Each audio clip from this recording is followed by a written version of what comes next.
Istisqa ini artinya adalah ya, minta hujan. Jadi walaupun sekarang banyak hujan, ya kenapa minta hujan dan sudah ada hujan? Itu terkait dengan hukum hujan. Bagaimana hujan itu bisa turun ataukah bagaimana sikap mukmin ketika hujan itu turun. Bahkan kalau hujan itu berlebihan, seperti apa yang dilakukan oleh kaum muslimin. Istisqa itu diambil dari kata suqya, dari kata saqa, yasqi. Jadi ditambah alif, sin, dan ta. Istisqa artinya meminta. Jadi kalau suqya, menyirami air. Kalau istisqa itu artinya minta disirami air. Minta diturunkan hujan dari Allah. Ya, pada masa musim kemarau. Nah, ulama sepakat bahwa ini adalah sesuatu yang pernah dilakukan oleh Nabi Shallallahu Alaihi Wasallam. Jadi kalau minta hujan itu biasa Nabi lakukan. Yang perselisihannya itu adalah apakah memang harus didahului dengan salat. Ya, kalau minta hujan kapan saja bisa. Tapi kalau mengkhususkan, jadi khususnya itu artinya mengkhususkan melakukan salat tertentu lalu kita minta hujan. Nah, ini yang diperselisihkan oleh para ulama. Baik, salat istisqa itu ya, itu dianjurkan ketika terjadi musim kemarau panjang, di mana kita butuh sangat air. Nah, ini jumhur menganjurkan, sepakat bahwa disunahkan atau dianjurkan untuk keluar dari rumah bersama dengan imam. Jadi dipimpin oleh imam untuk mendatangi tempat sholat di lapangan untuk melaksanakan sholat. Ya. Itu didasari dari hadis yang diriwayatkan oleh Imam Bukhari dari Abbad bin Tamim, di mana beliau mengisahkan dari pamannya, kharajan nabiyyu ilal musalla yastasqi. Nabi itu pernah suatu saat keluar ke tempat sholat di lapangan untuk minta hujan. Wastaqbalal qiblata, lalu Nabi menghadap kiblat. Fa shalla rak'ataini, lalu beliau salat 2 rakaat. Wa qallaba rida'ahu ja'ala al-yamin 'ala shimal. Jadi serban atau selendang yang ada di pundak itu jadi arah kanan ke arah kiri dan arah kiri ke arah kanan. Itu yang dilakukan oleh Nabi Shallallahu Alaihi Wasallam. Apa sunnah-sunnah salat istisqa? Ataukah ketika kita mau minta hujan, maka apa saja yang harus dilakukan itu? Ya. Jadi minta hujan itu menunjukkan bahwa memang kita butuh kepada Allah. Bahwa kita butuh, dan lewat pertolongan Allah itu turun lewat salat. Ya ayyuhalladzina amanu ista'inu bis-sabri was-salah. Mohonlah pertolongan kepada Allah lewat sabar dan salat. Ya, jadi masa kekurangan air ataukah kelebihan air itu adalah masalah. Maka salah satu cara untuk melepaskan dari masalah adalah mencari jalan keluar lewat salat. Berarti kalau kita lakukan ini, itu berarti telah melaksanakan perintah Allah. Itu berarti dapat pahala, ya, dapat balasan. Ya, kita tidak bangga ataukah sombong di hadapan Allah. Kita butuh pertolongan Allah, tapi kita tidak mau tunduk kepada Allah. Ya, maka yang pertama itu adalah ya, dianjurkan kaum muslimin keluar yang dipimpin oleh imam. Ya, menuju tempat salat dengan merendahkan hati, tunduk dan fokus beribadah kepada Allah. Jadi keluarnya kita ini ya itu adalah ya menundukkan diri kita ini dan merasa lemah di hadapannya. bertadarruk, memfokuskan diri untuk beribadah kepada Allah, ya, hingga nanti ya, ya ada mimbar yang disiapkan untuk berkhutbah nantinya. Lalu datang terus berdoa kepada Allah, bertakbir, kemudian melaksanakan salat 2 rakaat. Nah, itu cara pertama. Jadi kita keluar bersama-sama rombongan, kemudian dipimpin oleh imam dalam keadaan tunduk, tawadhu, berharap kepada Allah Subhanahu wa taala. Ya, lalu menyiapkan mimbar, lalu berkhutbah. Ya, kita berdoa kepada Allah Subhanahu wa taala. Lalu melaksanakan salat 2 rakaat. Jadi khutbah ini 2 cara, boleh sebelum salat, boleh setelah salat. Ya, boleh setelah salat. Ya. Kalau di riwayat Abu Daud ini kelihatannya berkhutbah dulu. Nabi menginformasikan tentang kebutuhan, lalu melaksanakan salat 2 rakaat. Ya, seperti salat Id. Walaupun salat Id terdiri dari takbir tambahan, kalau istisqa tidak ada takbir tambahannya. Jadi pelaksanaan salat istisqa ini sama dengan salat Id. Ya. Id yang membedakan adalah jumlah takbirnya saja. Jumlah takbirnya kalau Id 7 kali di rakaat pertama dan 5 kali di rakaat kedua. Kalau salat istisqa ya salat biasa seperti salat-salat lain, salat sunnah. Sama kalau salat Jumat, ya, terdiri dari 2 rakaat masing-masing. Ya, dari rakaat pertama ada ruku, ada sujud. Yang kedua, dianjurkan imam untuk berkhutbah sebelum salat ataukah setelah salat di atas mimbar. Ya, sengaja disiapkan. Sengaja disiapkan. Yang ketiga, ya, dalam suasana salat istisqa ini, di mana di situ ada salatnya, ada khutbahnya, nah, kita memperbanyak doa. Jadi imam itu berdoa dan memperbanyak permintaan permohonan kepada Allah. Berdiri menghadap kiblat. Ya, dengan mengangkat tangan dengan tinggi-tinggi. Jadi kalau kita doa kan rendah. Tapi kalau doa, jadi kalau salat istisqa doanya harus tinggi-tinggi. Ya, jadi diangkat naik. Jadi bentuknya dari kepala begini. Jadi posisi tangan Allahu Akbar. Mungkin ini bagi laki-laki saja, kalau perempuan menyesuaikan. Dan untuk dia laki-laki mengangkat tangan tinggi-tinggi di atas.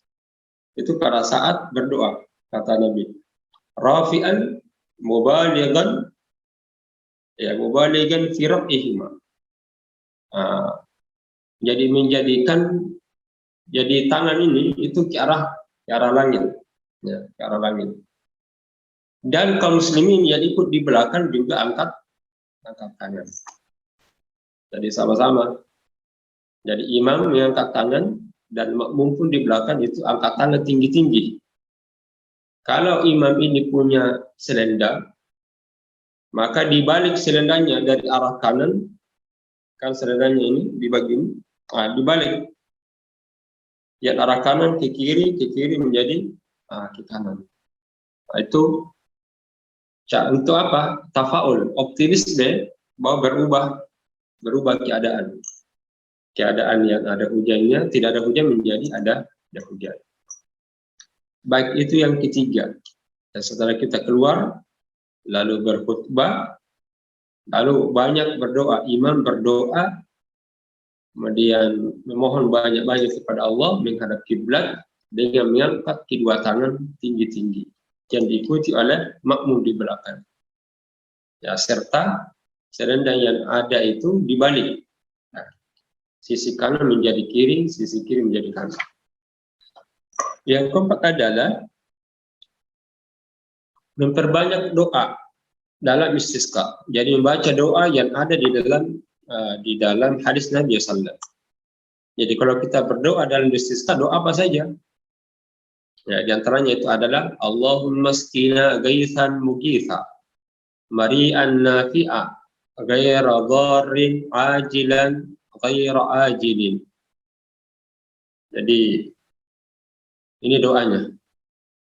Allahumma skina gaithan mugitha. Ya Allah, berikanlah, turunkanlah kami dengan air hujan yang memberikan kenyamanan, kemanfaatan, tidak memberikan kemudaratan, segera datang dan tidak dilambatkan. Jadi anjuran mendapatkan air hujan secepatnya. Nah, itu intinya di sini. Jadi permohonan kepada Allah agar diturunkan air hujan dari langit yang memberikan kemanfaatan, bukan kemudaratan, dengan waktu yang dekat ini, cepat-cepatnya, ya, tidak dilambatkan. Nah, tentu harapannya karena sangat butuh sekali. Ya. Nah, itu jenis doanya. Yang kelima, melaksanakan salat 2 rakaat seperti salat Id dan dijaharkan bacaannya.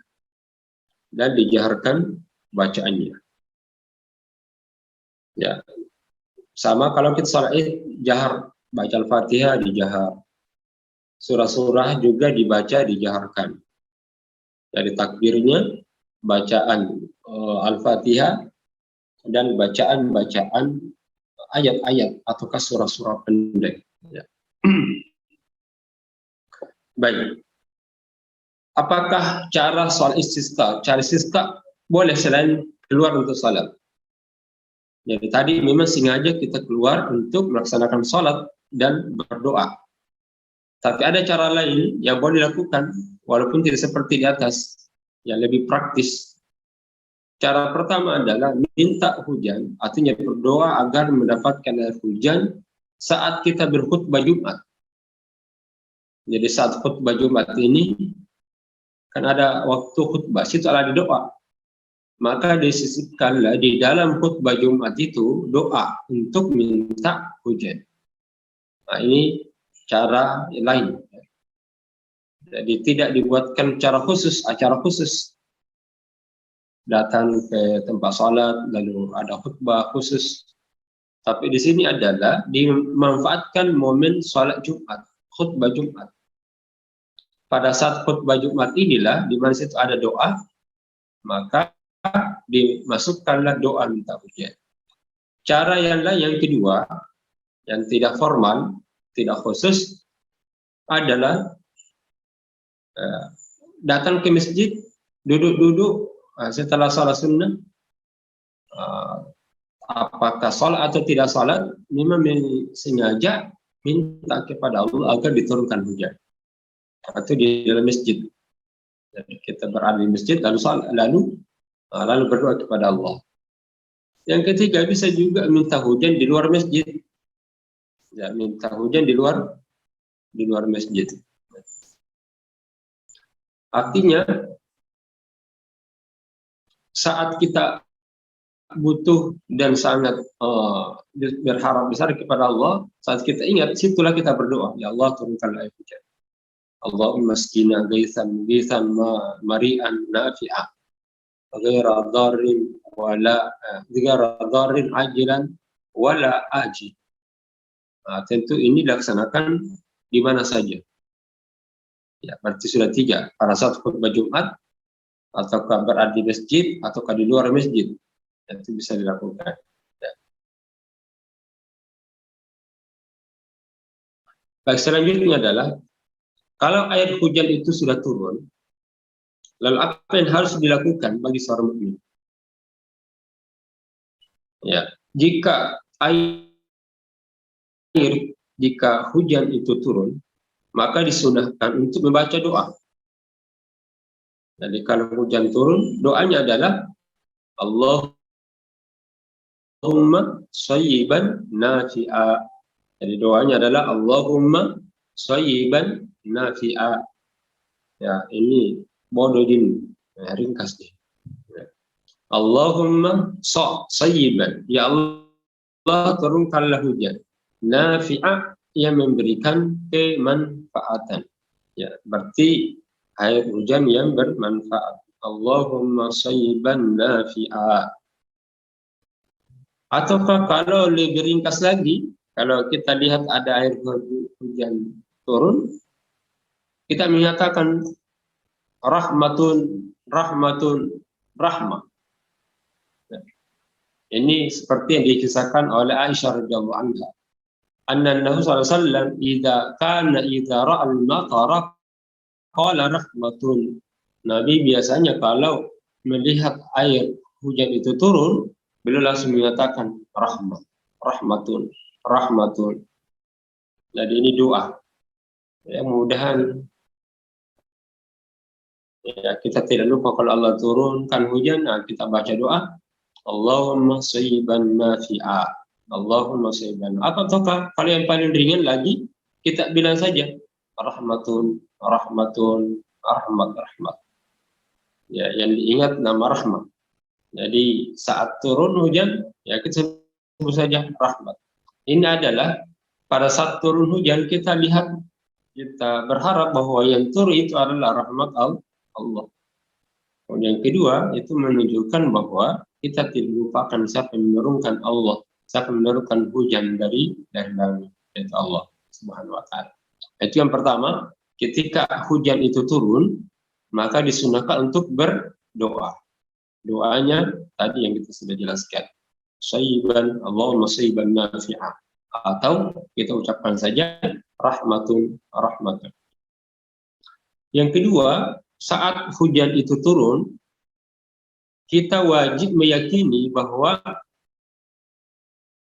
ya, umat manusia itu diturunkan hujan kepada mereka dengan karunia dan rahmat Allah. Ya. Bukan karena benda-benda yang lain. Jadi bukan karena bintang, bukan karena matahari.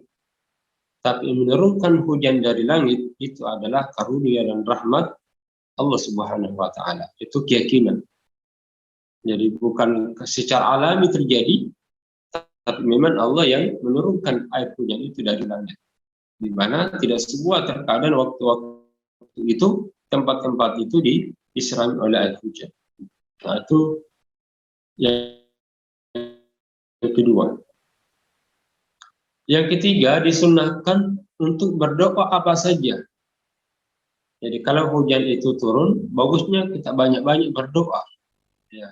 Kenapa? Karena berdoa di saat hujan turun itu adalah kesempatan dikabulkan doa. Karena termasuk waktu-waktu yang mustajabah doa kita. Ya. Dugaan kuat itu akan diterima. Ya.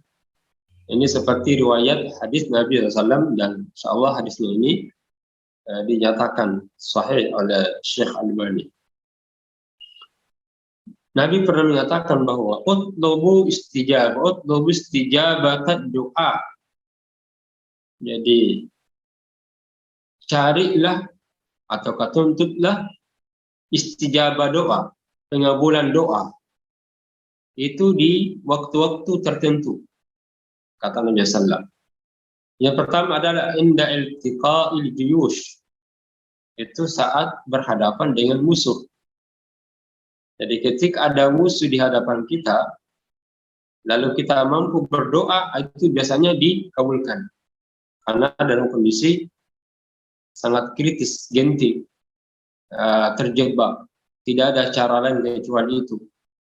Sehingga ini berpeluang besar untuk dikabulkan oleh Allah, karena kita punya keyakinan dan harapan besar untuk ditolong oleh Allah Subhanahu wa taala. Nah, jadi salah satu cara agar doa kita ini dikabulkan adalah kita berdoa dalam suasana memang Allah, suasana kita butuh dengan pertolongan Allah. Karena itu akan menghadirkan keyakinan, harapan yang tinggi akan terpenuhinya, terkabulkannya doa kita. Dan kondisi ketika musuh berada di hadapan, itu biasanya khusyuk doanya. Ya, khusyuk. Saat dia khusyuk, itu diberikan doa, dikabulkan. Yang kedua adalah iqamatis shalah itu waktu dikabulkan doa ketika mendirikan salat. Ya, kata Nabi sallallahu alaihi wasallam. Jadi carilah pengabulan doa melalui di saat berhadapan dengan musuh ataukah setelah atau melaksanakan salat, mendirikan salat.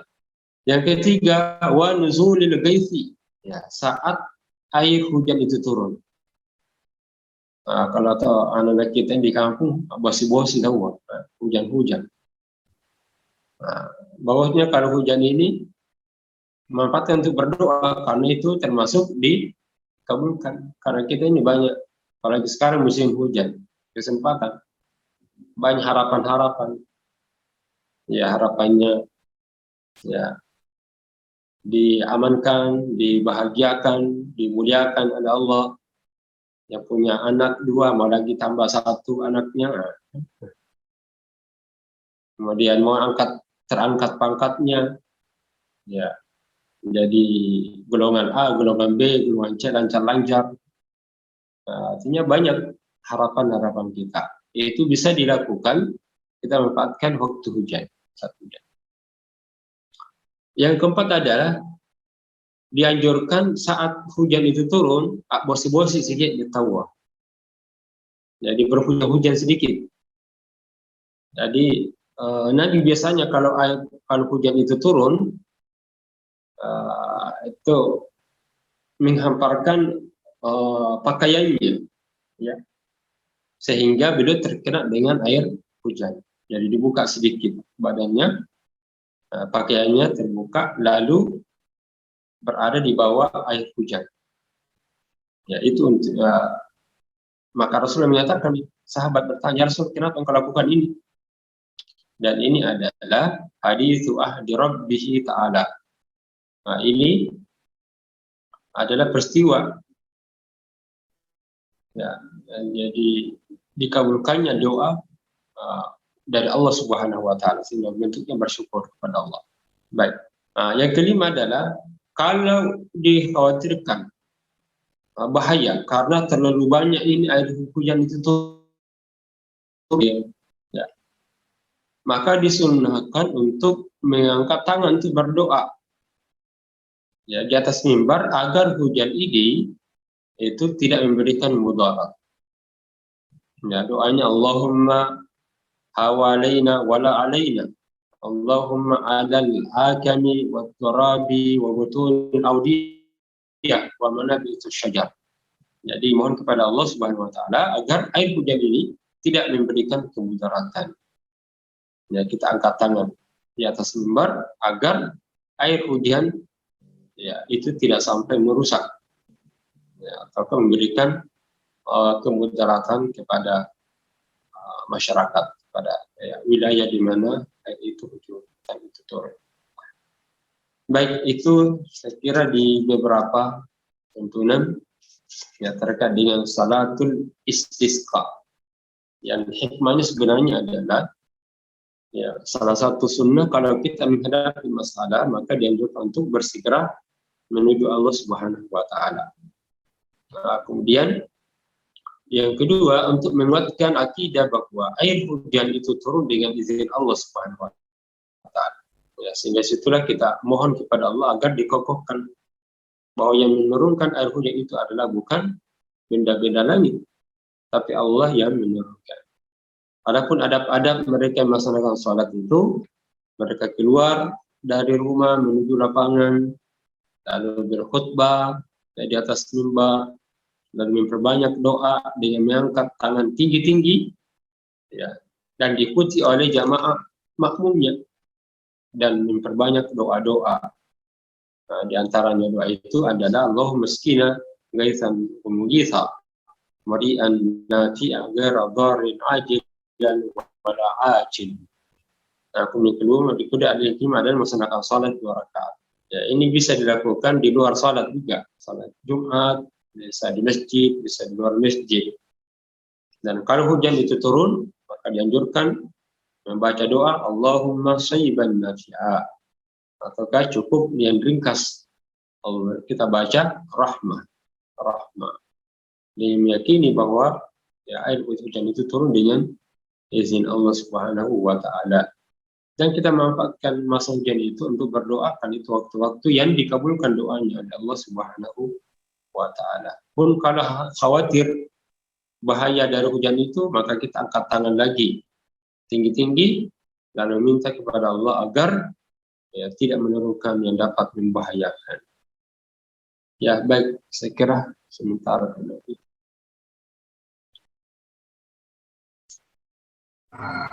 Ya baik, demikian tadi pemaparan dari Ustadz terkait sholat istisqa ini yang pada dasarnya kita ketahui bersama setelah mendengarkan pemaparan tadi bahwa sholat istisqa ini adalah sholat meminta hujan yang juga tadi sudah disampaikan kembali kesimpulannya oleh Ustadz, di mana salah satu hikmah yang bisa kita ambil dari pelaksanaan sholat istisqa ini bahwa ketika kita mendapatkan satu masalah, segeralah mendekat kepada Allah. Kemudian yang kedua, bahwa sesungguhnya hujan ini adalah anugerah dari Allah Subhanahu wa taala. Nah, baik teman-teman sekalian, apabila ada hal yang ingin dipertanyakan, kita masih ada waktu kurang lebih 20 menit ke depan. Kami persilahkan untuk mengajukan pertanyaan kepada teman-teman sekalian terkait dengan sholat istisqa ini. Sambil menunggu dari teman-teman, ada hal yang ganjal di pikiran saya, Ustadz. Ini terkadang refleks keluar ketika hendak ke kantor, kemudian hujan, tidak berhenti-berhenti.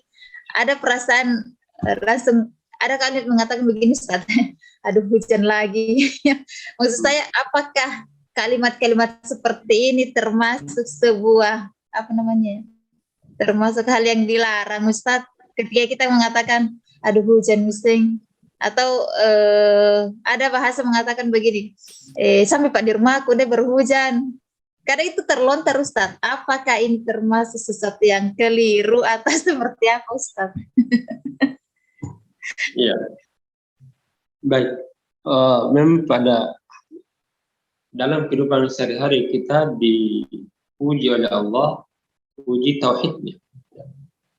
Makanya itu jelas sekali peran tauhid dalam kehidupan manusia, dalam kehidupan sehari-hari. Di mana kalimat tauhid itu adalah menyandarkan segala perjalanan hidup di bumi ini, di dunia ini berada di dalam izin dan ketetapan Allah. Walaupun di situ ada ikhtiar, Jadi ketetapan Allah ini ada sifatnya ketetapan alami, ketetapan alam, sunnatullah. Ada juga ketetapan syar'i yang diberi kebebasan oleh umat manusia untuk melaksanakan. Jadi ada istilahnya takdir kauni dan ada takdir syar'i. Takdir kauni itu adalah sunnatullah dalam kehidupan ini, termasuk hujan, banjir. Ada juga takdir syar'i, ada ketetapan yang di mana Allah berikan pilihan bagi manusia. Hanya ada orang yang bodoh-bodoh tidak mau belajar, itu takdir Allah, takdirnya juga. Di mana di situ ada pilihan. Ya, manusia yang mengambil pilihan itu. Ya. Allah perintahkan salat, ternyata dia tidak salat, masuk neraka. Itu juga takdir. Tapi dia takdir syar'i. Syar'i di mana di situ ada pilihan manusia. Silakan laksanakan yang mau. Faman syaa falyu'min wa man syaa falyakfur. Siapa yang beriman silakan, siapa yang kafir silakan. Tapi konsekuensinya kalau beriman itu masuk surga. Kalau dia durhaka kepada Allah, kufur, ia masuk neraka.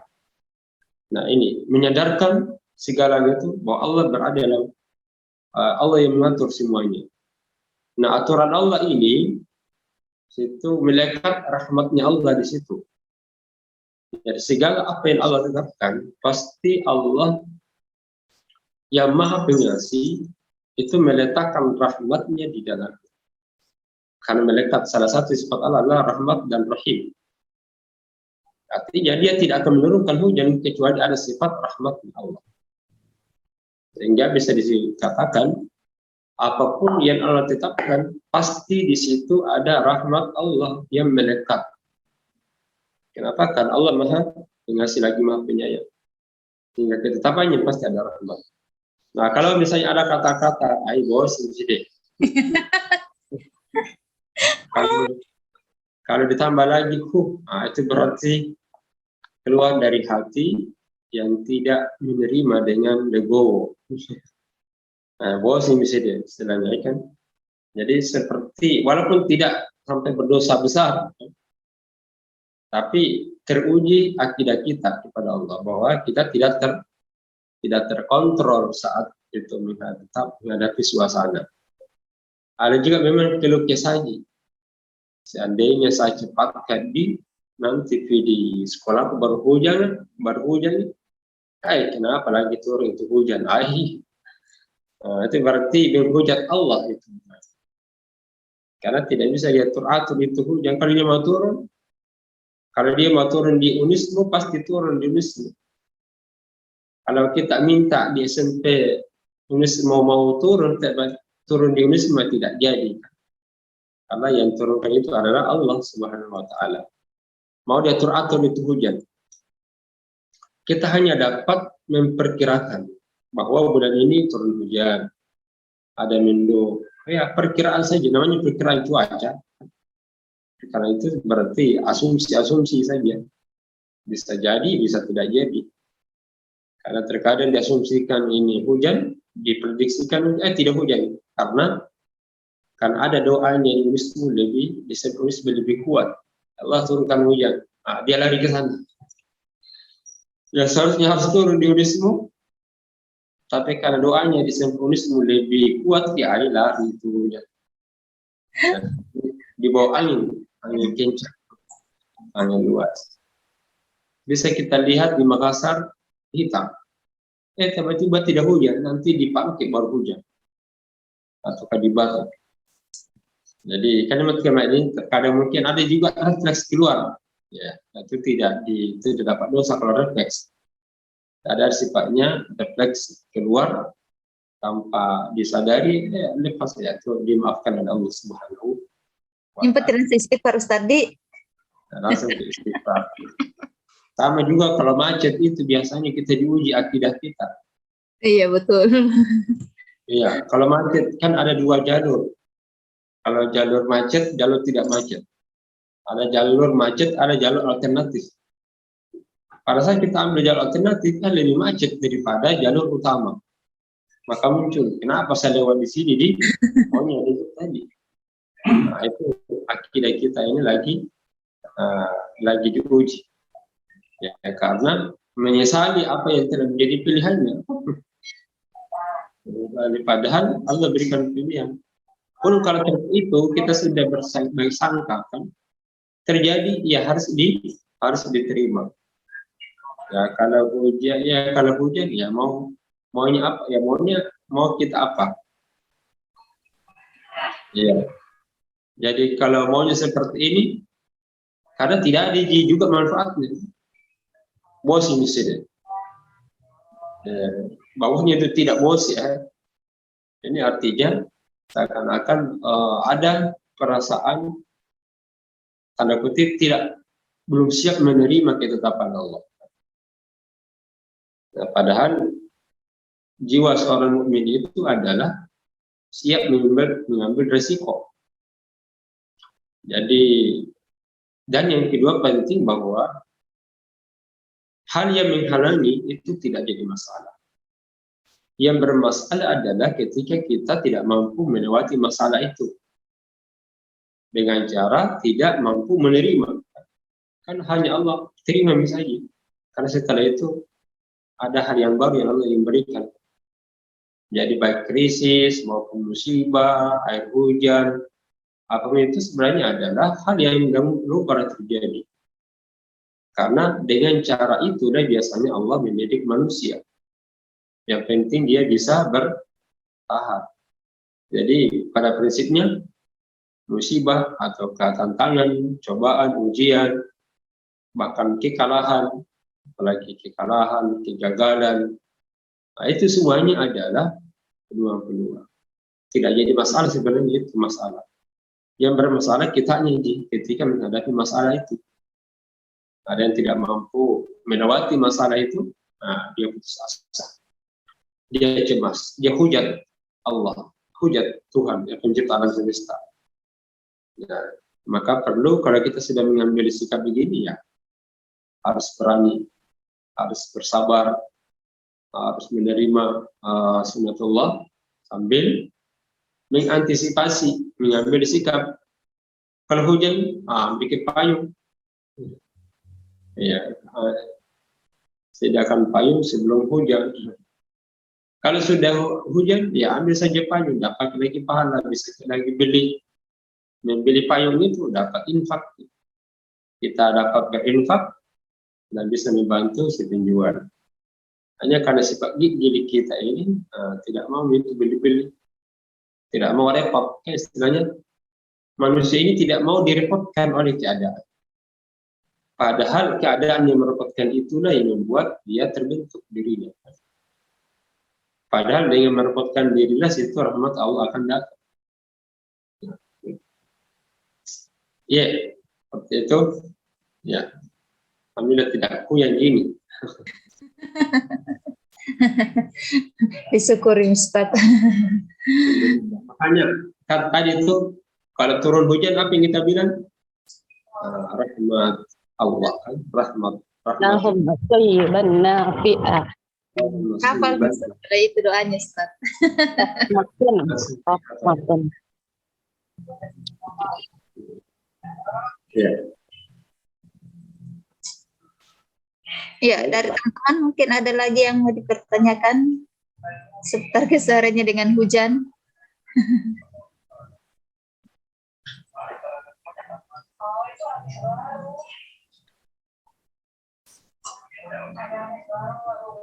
Tadi Ustadz yang kita maksud tadi kita disunahkan untuk berhujan-hujan itu ini jujur Ustadz saya baru dengar juga ini. Ternyata ketika hujan kita dianjurkan untuk justru hujan-hujanan. Mungkin bisa ini Ustadz diperjelas seperti apa itu anjurannya Ustadz.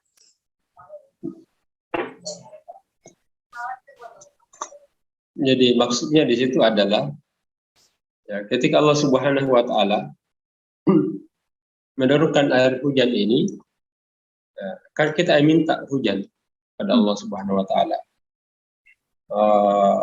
Lalu kalau sudah hujan itu turun, biasanya Nabi mengatakan seperti ini. Kan nasnya. Baik, ini riwayatnya dari Anas bin Malik.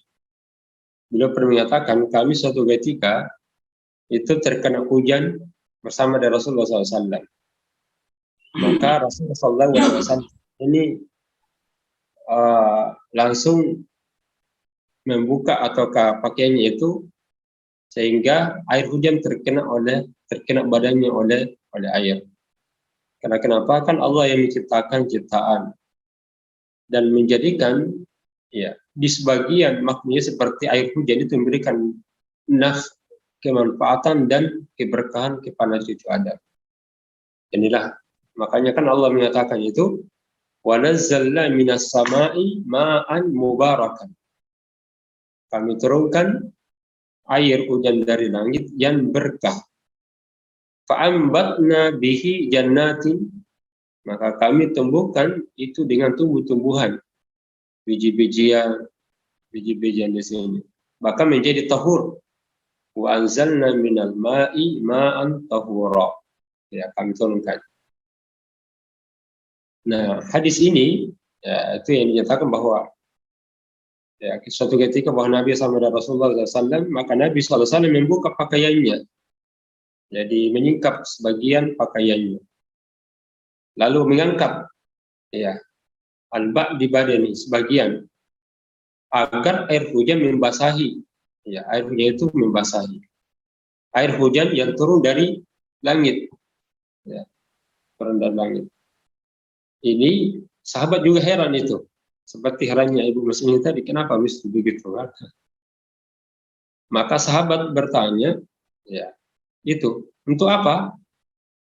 liya'lamu wa yata'allam. Jadi mereka mau mengambil hikmah dari perbuatan Nabi Shallallahu Alaihi Wasallam. Ya, karena ini adalah perbuatan baru. Ya, mereka sahabat pun itu heran kenapa Nabi Shallallahu Alaihi Wasallam melakukannya seperti ini dengan diturunkannya air hujan. Ya. Maka Nabi SAW menjelaskan bahwa nazala min baini samai wal ard. Air ini turun itu antara langit dan bumi. Ya. Antara dan bumi. Itu qaribun al-ahdi bi takwini rabbih. Ini sangat dekat dengan Allah. Apa itu? Rezeki, rahmat, dan Allah Subhanahu wa taala dijadikan sebagai rahmat mubarakan tahura, ya. Sehingga menjadi sebab kehidupan yang bisa menghidupkan, memberikan kehidupan dan dijauhkan dari siksa Allah Subhanahu wa taala. Nah, itu maksudnya. Jadi tujuannya ya bertafaul istilahnya ini, minta optimis, kemudian berharap kepada Allah Subhanahu wa taala agar ya mendapatkan keutamaan, ya. Jadi hal ini itu saja tujuannya, ya, bahwa ini ada sesuatu yang sangat dekat dengan Allah. Jadi kalau Allah dekat, keberadaan Allah di situ pasti rezekinya, rahmatnya sangat dekat dengan Allah, karena air itu punya nama lain. Ya, air hujan istilahnya apa? Jadi Allah memberikan nama air hujan itu sebagai rahmat. Yang kedua, pemberkah dan pensuci. Jadi ketika air hujan itu mengenai badan kita, nah itu akan dirahmati oleh Allah dan akan menjadi berkah dan juga bisa menjadi pensuci. Nah, jadi sebab datangnya kehidupan yang baik. Nah, ya itulah makanya Nabi membuka sebagian pakaiannya, lalu bagian itu terkena dengan air hujan. Ya. Allah yang sabar. Ya. Tapi Baik. kalau hujan, apalagi sekarang, ya, biar tidak disengaja pasti basah. Betul, Ustaz. Tapi harus diingatkan betul itu, bahwa terkenanya hujan ini itu adalah hujan rahmat, hujan berkah, dan hujan pensuci. Nah, itulah bedanya anak-anak yang mandi-mandi. Kalau mandi-mandi kan hujan-hujan, ya mandi-mandi, main-mainan saja. Tapi seorang mukmin ketika terkena hujan itu harus didasari dan diyakini itu adalah turunnya rahmat, berkah, dan kesucian. Sehingga perlu kalau air itu kena dengan badan kita agar sampailah rahmat, berkah, dan kesucian itu, ya. Allah SWT. Iya. Luar biasa memang ini. Kalau kita berbicara tentang hujan dengan segala rahmat dan keberkahan yang Allah turunkan untuk kita semua. Dan kita bisa mengambil hikmah dan pelajaran agar segala peristiwa yang terjadi di muka bumi ini menjadikan kita semakin bijaksana lagi. Terutama saya pribadi yang memang sekarang memang kan lagi musimnya, jadi memang harus memang kita siapkan perlengkapan yang kita butuhkan ketika bepergian seperti pain dan manten seperti itu. Karena saat ini sudah menunjukkan pukul 7 dan sesuai dengan perjanjian kita bahwa kajian kita insya Allah akan berlangsung dalam 1 jam, yaitu pukul 6 sampai pukul 7 pagi. Untuk selanjutnya kami persilakan kepada Ustadz untuk memberikan statement penutup untuk materi kita hari ini, yaitu tentang sholat istisqa. Kepada Ustadz kami persilahkan. Ya, baik. Dalam kehidupan ini tapi suatu hal yang menghalangi kelancaran hidup kita. Ada krisis, kurang air, krisis kelebihan air, tantangan. Tetapi yakinlah bahwa itu adalah cara Allah sebagai hamba yang sejati. Jadi hamba Allah yang dirahmati oleh Allah Subhanahu wa taala. Ya, maka lewat salat, salah satu cara adalah lewat salat itu. Ya. Yang menjadi masalah adalah masalah didatangkan oleh Allah untuk menyelesaikan. Sehingga permasalahan manusia adalah ketika tidak mampu melewati masa itu. Ya. Kemudian yang terakhir, bahwa air hujan ini diberi nama oleh Allah menjadi nilai rahmat, berkah, dan termasuk dan suci. Maka ketika terjadi hujan ataukah tidak terjadi hujan, kemampuan kita untuk menyandarkan bahwa itu adalah karunia dan rahmat Allah Subhanahu wa taala. Semoga kita termasuk orang-orang yang dikuatkan oleh Allah Subhanahu wa taala hingga lahir jiwa-jiwa yang selalu terdorong, ya. Jiwa-jiwa yang selalu terpanggil untuk menyikapi setiap keadaan dengan bertadarruk kepada Allah Subhanahu wa taala. Demikian, lebih dan kurangnya mohon maafkan. Wassalamualaikum warahmatullahi wabarakatuh.